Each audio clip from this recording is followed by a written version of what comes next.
Supreme court of India के वरिष्ठ वकील एडवोकेट इम्तियाज अहमद ने केंद्र सरकार के जरिए 3 तलाक पर लाए अध्यादेश को लेकर वतन समाचार से तफसीली बातचीत की।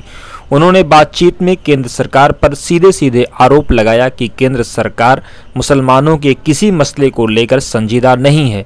उन्होंने कहा कि अगर केंद्र सरकार को मुस्लिम महिलाओं की इतनी ही फिक्र थी तो उसे इस मामले में उनके नालो नफ़क़ा और बहुत सारी चीज़ों का ख्याल रखना चाहिए था, लेकिन ऐसा लगता है कि मोदी सरकार ने जल्दबाजी में देश के तमाम सिस्टम को बाईपास करके अध्यादेश लाने का फैसला किया है।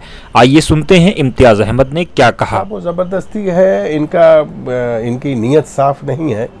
मैं एज अ पॉलिटिशियन नहीं बोल रहा हूँ, पॉलिटिशियन नहीं हूँ मैं, लेकिन जो सरकार अगर वाकई कुछ करना चाहती है तो सरकार के पास बहुत ज़्यादा वक्त है। राज्यसभा में ले आए, सही तरीके से ले आए। पुलिस राज थोड़ी है ये कि आप जैसे तैसे करा करके रातों रात ऑर्डिनेंस ले आए, रात पे प्रेसिडेंट का साइन हो गया। ऑर्डिनेंस लाने की क्या ज़रूरत है, आपके पास मौजूद है।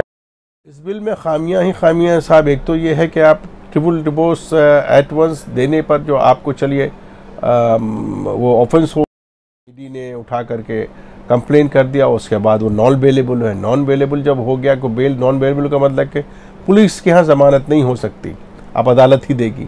तो अब ये वहाँ से चला गया अदालत में। अब जब तक वो उसका 3 साल का मुद्दत है, 3 साल की सज़ा है, उसका ट्रायल होगा, 3 साल के अंदर अंदर बेल हो सकती, ट्रायल होगा। उससे पहले नान नफ़क़े का कुछ नहीं है, उससे पहले कोई प्रोविज़न नहीं है, और सही इसका इस्तेमाल होगा नहीं होगा ये भी नहीं मालूम।